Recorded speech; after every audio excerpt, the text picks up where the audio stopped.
안녕하십니까. 매주 1월 보내드리는 정가 뒷담화 3월 16일 인사드립니다. 정가 뒷담화는 여의도 정가에서 나오는 깊숙한 얘기들을 모아서 정리를 해드리고 소개해드리는 코너죠.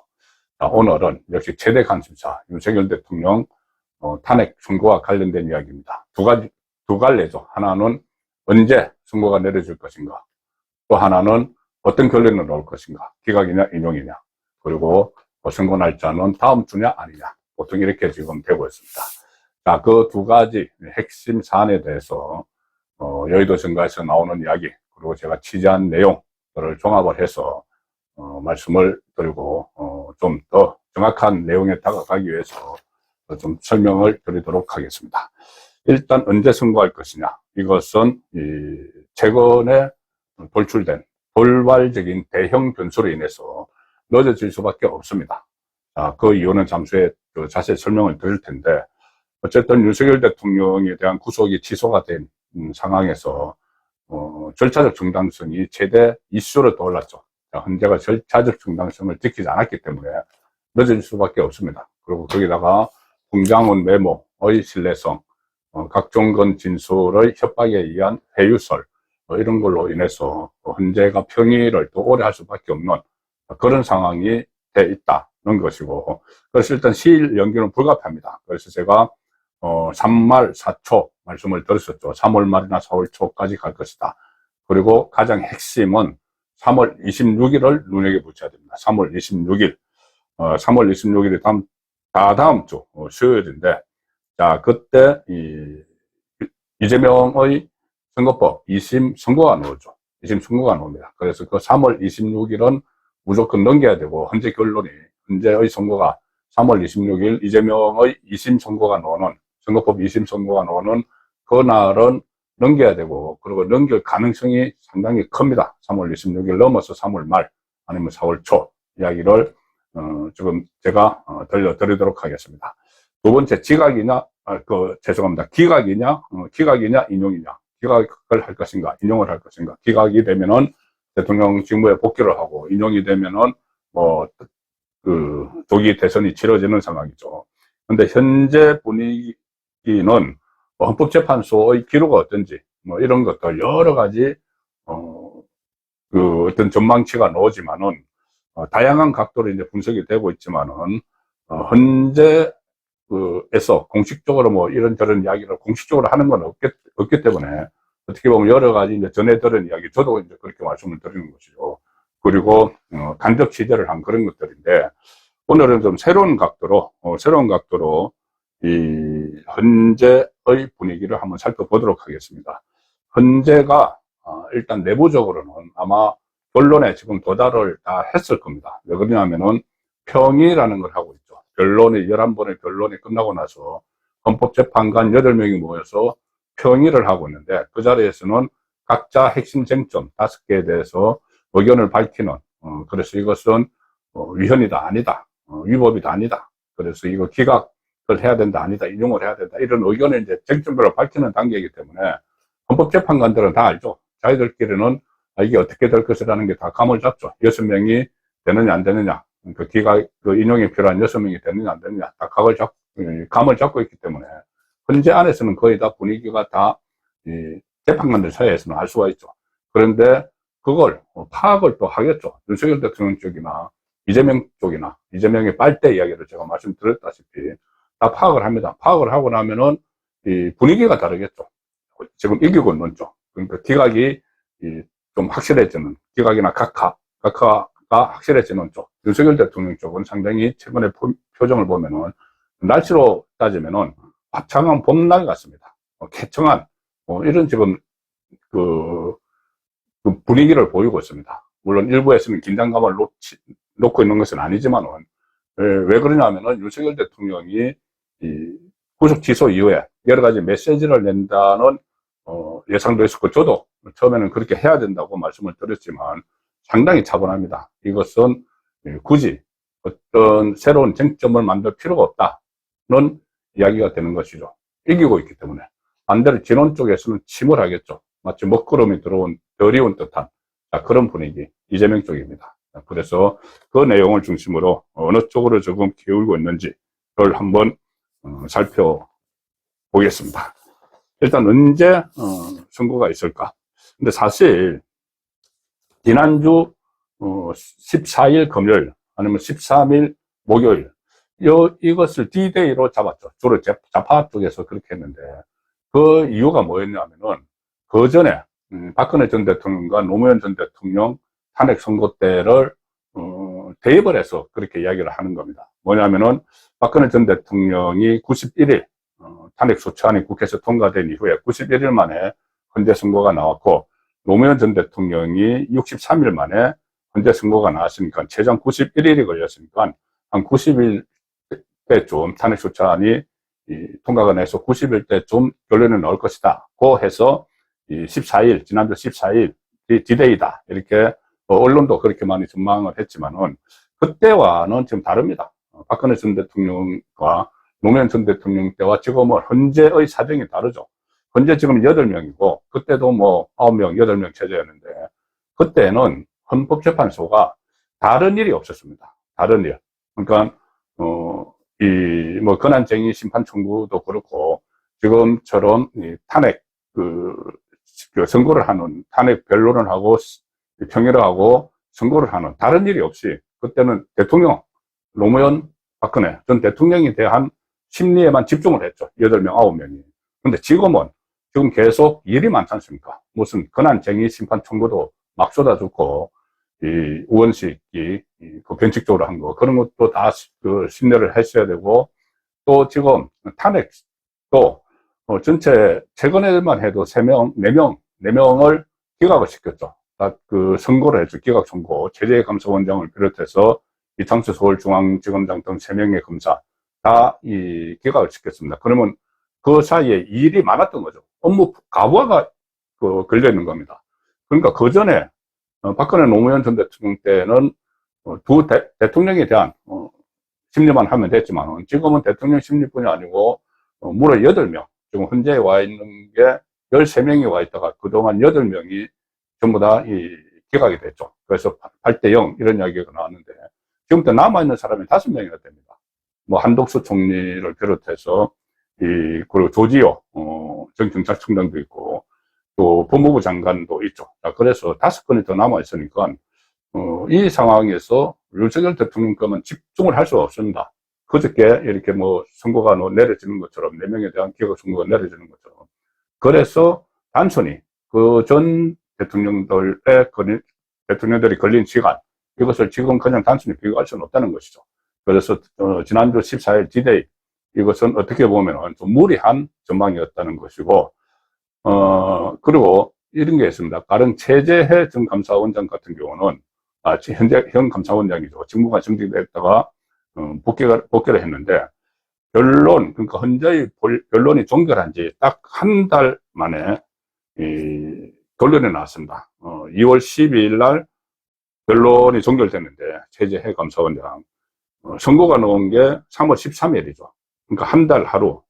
그렇다면 한 달 남짓이라면은 한독수 총리를 이제 먼저 해야 된다는 그 국민의힘의 입장인데 한독수 전 총리가 2월 19일 날 변론이 종결이 됐습니다. 그러면은 최재해처럼 3월 20일에 선고를 하면 되는 것이고 윤석열 대통령은 2월 25일 날 종결이 됐기 때문에 한 달 이후 3월 26일 이후 그러니까는 이재명의 2심 선고가 나오는 그 이후 그러니까 이 기준을 전직 대통령 기준에 맞추면 안 된다는 거죠. 이 선고 날짜를 변론이 끝나고 아니면은 탄핵 소추안이 통과되고 나서 선고까지 기준을 전직 대통령에 맞추면 안 되는 것이 그때와 지금은 사정이 다르다. 또 현재의 일거리가 지금은 이재명의 무더기 탄핵 때문에 일거리가 엄청나게 많아진 상황이다. 그래서 전직 대통령과 맞추면 안 되고 최근에 그 선고가 된 것과 맞춰야 되죠.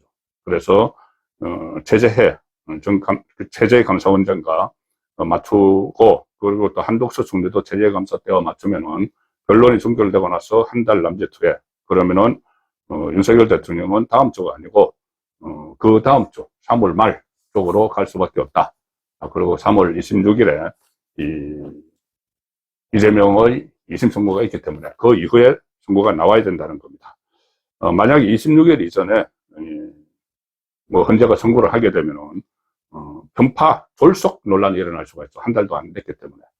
제재감사원장과 달리, 그리고 현직 대통령이고 여러 가지 새로운 돌출 변수들이 발생이 해 있는데, 뭐 구속이 취소가 되면서 법원에서, 형사법원에서 절차적 정당성, 절차적 경위의 문제를 제기를 한 상태고, 그렇다면 그 부분을 보완을 해야 되는 거죠. 평의를 계속해서라도 보완을 해야 되고, 또 홍장원의 그 메모 오염된 것, 그 부분, 각종건이 협박받은 것, 이런 부분도 다 정당성을 갖추려면은, 선거의 정당성을 갖추려면은 거기에 대해서 평의를 더 해야 됩니다. 그러니 한 달보다도 훨씬 더 걸릴 수도 있는 것이죠. 그래서 제가 3월 말, 4월 초 말씀을 드린 겁니다.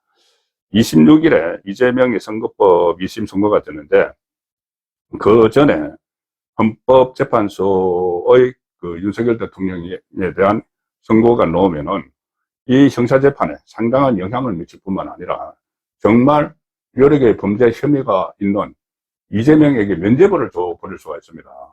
현재 선고가 이재명의 2심 선고보다 앞서서 나와버리면, 그리고 특히 앞서서 나오면서 최악의 경우에 25일 이전에 선고가 나오면서 최악의 경우에 만에 하나 윤석열 대통령에 대한 선고가 인용이 되면은 바로 이제 조기 대선이 실시가 돼야 되니까는 대선이 공고가 됩니다. 선거 날짜가 공고가 되면은 바로 60일 이내니까 상당히 촉박하게 돌아갑니다. 그러면은 바로 공고가 되면서 예비 후보 등록을 받죠.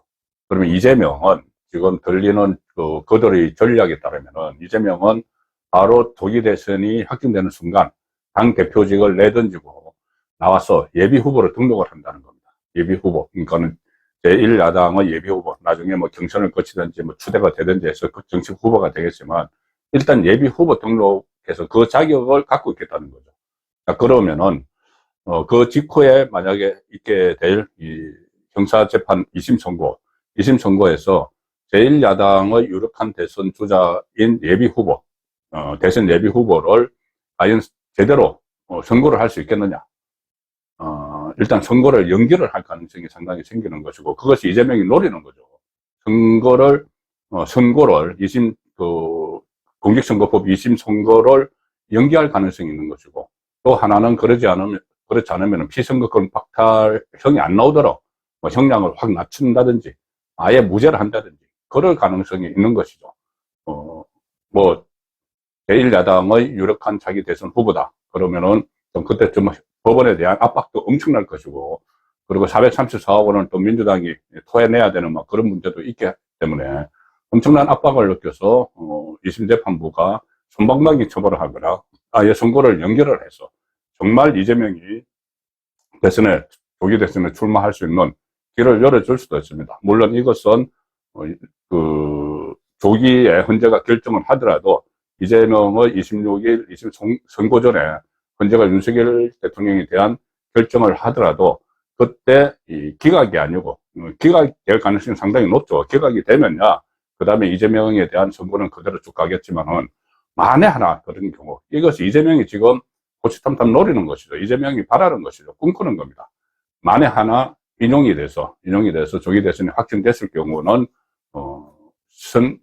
형사재판에서 이재명에 대한 선고를 제대로 하지 못한다는 이야기입니다. 그렇게 되면은 그 가능성이 있다는 이야기죠. 그러면은 이재명으로서는 어떻게 하든 직권을 해서 무슨 이 공소 취소를 하든지 다른 법을 다 바꿔버리든지, 그리고 또 탄핵, 그러니까 불소추 특권 이것을 또 확대 해석을 해가지고 재판을 멈추도록 하든지, 그건 그 이후에 이재명이 하겠다는 이야기고, 그 전에 처음부터 싹을 잘라버려야 된다는 것입니다. 싹을 자르기 위해서는 26일 이재명의 선고가 나오고 나서 헌법재판소에서 결론을 내려야 되고, 그 결론은 지금 기각되는 각하 가능성이 상당히 높아지는 것이죠.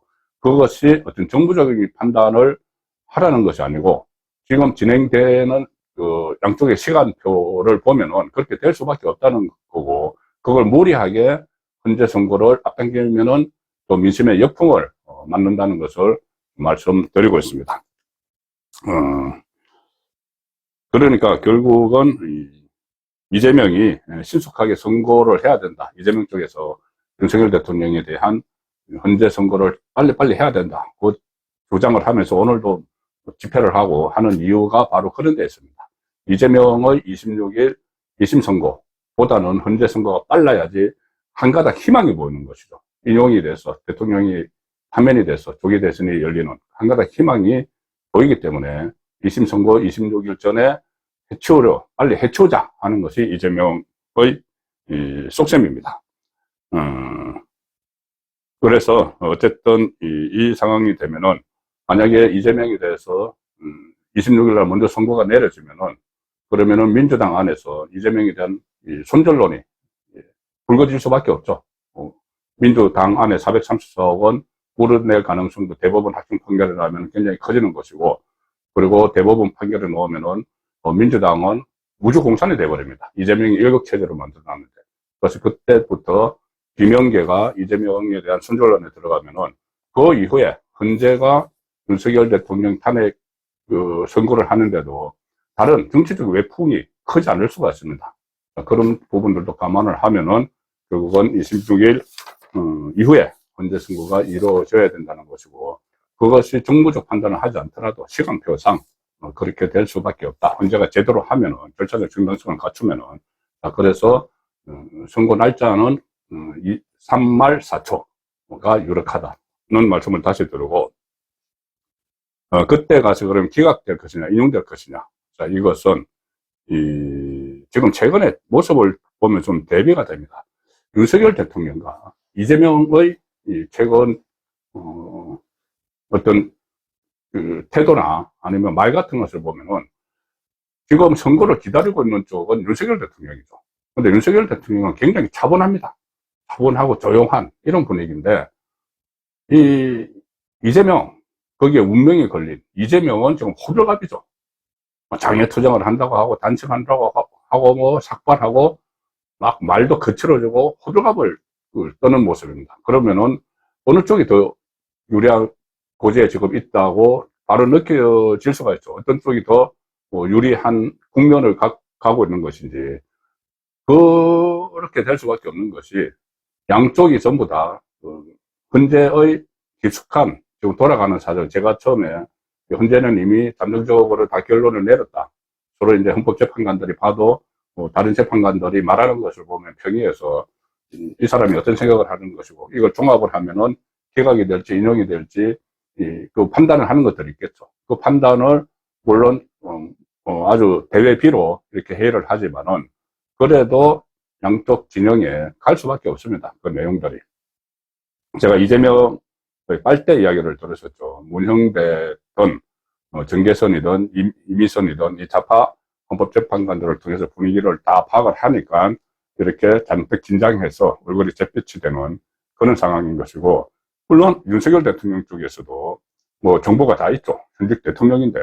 그리고 그 헌법재판소 안에 이 윤석열 대통령 대리인단들이 인맥도 또 있습니다. 헌재 출신도 있고. 그래서 윤석열 대통령도 그렇고 이재명도 그렇고 이 상황을 거의 어느 정도 다 파악을 하고 있습니다. 파악을 하고 있으면은 어떤 모습을 보이느냐, 그 상황 파악을 하고 나서 그걸 보면은 이게 지금 인용 쪽에 가 있는지 기각 쪽에 가 있는지, 그 직무 복귀를 할 것인지 파면을 할 것인지 좀 감이 잡힐 수가 있죠. 그러니까 윤석열 대통령을 보면은 상당히 지금 지난주 토요일에 귀환을 했죠. 서울구치소에서 나와서 귀환을 했는데 한 일주일 남짓 지금 됐는데 상당히 차분합니다. 선거를 기다리고 있는 입장인데, 일종의 그 한남동에서 마치 관저에서 칩거를 하는 듯한 메시지가 안 나오고 있죠. 처음에 석방이 됐을 때는 야당을 중심으로 뭐 일부 언론도 관저 정치를 할 것이다, 이런 이야기들을 많이 했습니다. 관해서 계속 정치적인 메시지를 낼 것이다, 그런 분석이 나왔고, 저도 이 여론전이기 때문에 그때 한 일주일 전 시점에는 여론전이기 때문에 기왕에 구속 취소가 돼서 나왔으면은 과거에 직무가 정지됐던 노무현 전 대통령이 이 직무 정지 시절에, 그때 제가 청와대를 출입을 했지만 청와대 뒷산 북악산을 산행을 하면서 등산을 하면서 기자들과 뭐 이야기를 나누면서 분위기를 좀 이끌고 가는 그런 상황도 있었고, 박근혜 전 대통령도 그때 정부 정지 상태에서 상춘제에서, 청와대 상춘제에서 신년 기자 간담회를 했죠. 그런 식으로 메시지를 발신할 필요가 있다고 저도 말씀을 드렸고, 언론에서도 간대 정치를 할 것이라는 전망이 나왔지만은, 지금 그 이후에, 그런 전망이 무색하게 특별한 정치적 메시지가 나오지 않고 있습니다. 나오지 않고 있죠. 기한 초기에, 간조로 돌아간 초기에 여당 지도부 몇 사람이 가서 만나서 나와서 뭐 간단한 일상적인 대화를 나눈 이야기를 전한 것 뿐이지 정치적 메시지가 없습니다. 그 전에 수감돼 있을 때보다도 더 없습니다. 수감돼 있을 때는 거기 찾아간 정치인이나 대리인단을 통해서 메시지를 발신을 했죠. 국민들에게 발신을 했던데 지금 그런 것도 없습니다. 이런 것을 놓고 보면은, 물론 완전히 손 놓고 있다는 의미는 아닙니다. 손 놓고 있다는 의미는 아니고, 뭐 윤석열 대통령도 이 대리인단, 변호인단과는 충분히 상의를 하고 있을 것이고, 변호인단도 현재의 서면으로 지금 여러 가지 새로 돌출된 내용들에 대한 의견을 지금 제출을 하고 있다는 이야기는 들립니다. 그래서 어쨌든 손 놓고 있는 것은 아니지만은 당초 예상보다 상당히 차분하다는 것은 결국은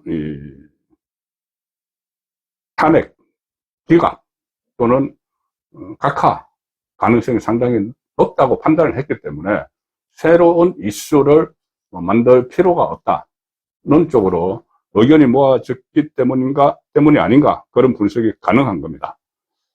그리고 특히 현직 대통령이니까 이게 완전히 왜곡돼서, 여론이 왜곡돼서 박근혜 전 대통령 때처럼 여론전에서 완전히 밀려서 현재의 선거가 불안하다면은 어떤 이 메시지를 내고 또 기자회견도 하고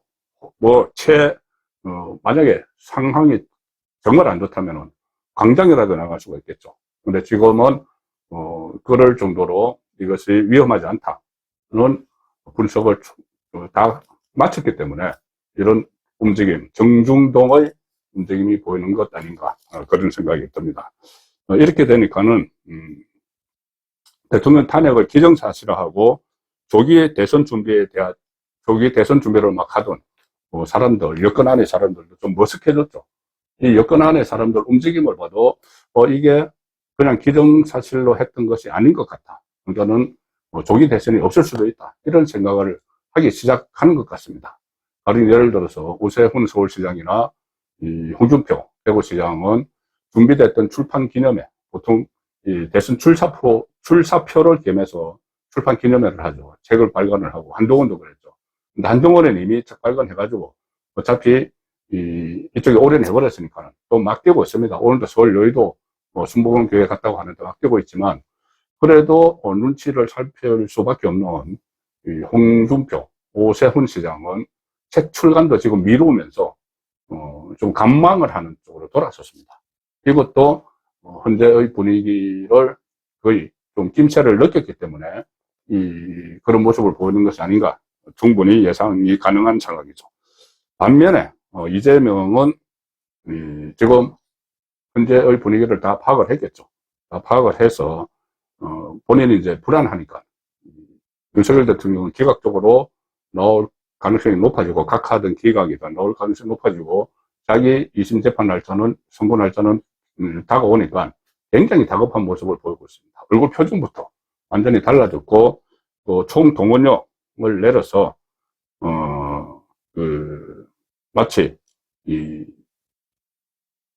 전시가 된 것처럼, 심리적인 내전을 벌이는 것처럼 총동원령을 내렸고, 지금 매일매일 국회의원, 민주당 국회의원을 비롯해서 보좌관까지 한 400명 정도가 여의도에서 현재가 있는 강화문까지 도보 행진을 하는 그런 상황도 벌어지고 있고, 비례대표 초선들을 막 삭발을 하도록 하고, 또 단식에, 중진 의원들도 막 단식에 들어가고, 이게 전부 다 이재명의 일종의 직접 지시는 안 했겠지만 전체적인 민주당의 분위기가 이거 큰일 났다, 현재의 기류를 살펴보니까는 기각이나 각하 가능성이 높아졌고, 그러면은 조기 대선은 물거품이 되고, 이재명은 날아가고, 당은 434하고 물어내야 되는 그런 상황이 예감이 되기 때문에 굉장히 적극적으로 나섰다, 이렇게 보이는 겁니다. 이재명은 그 대신 또 일종의 열애를 하고 있죠.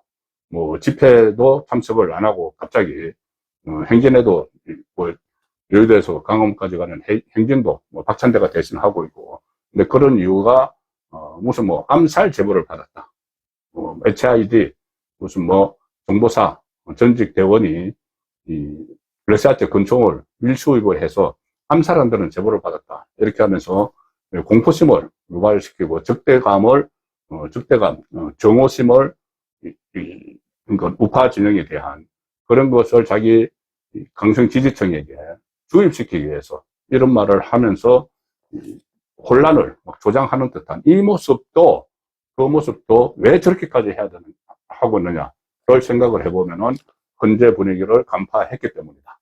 헌재가 기각이나 각하 쪽으로 가는 것 같아.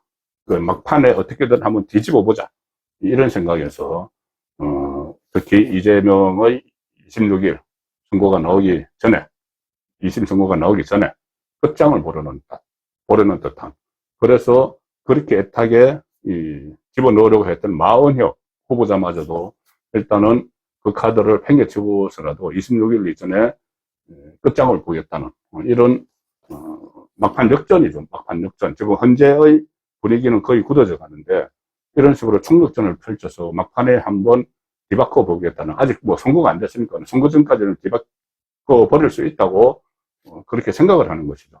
그래서 그런 무모한 행동을 하고 있다. 반면에 선거를 직접 선거를 받을 당사자인 윤석열 대통령은 차분하고, 그 결과에 따라서 정치적 명운이 달라질 이재명은 조정하고, 그 상황을 보면 현재 분위기를 간접적으로 충분히 읽을 수 있다고 봅니다. 그래서 이제 이렇게 되면은 우리 앞에 최상의 시나리오가 기다리고 있습니다. 뭐냐면은 이재명이 26일 날 2심에서 1심대로 징역형 선고를 받고, 그 다음에 대법원까지 가서 모든 것이 날아가고, 윤석열 대통령의 현재 재판은 기각 또는 각하가 돼서 직무에 복귀를 하고, 그러면은 윤석열 대통령이 계엄을 선포한 하나의 원인이 됐던 이재명의 존재, 자기 방탄을 위해서 국정을 마비시킬 정도의 의회 포커를 한 이재명이 없는 상황에서 직무에 복귀를 해서 국정을 잘 이끌어 나갈 수 있는 그런 여건이 조성될 가능성도 상당히 높아졌습니다. 정가 뒷담화였습니다.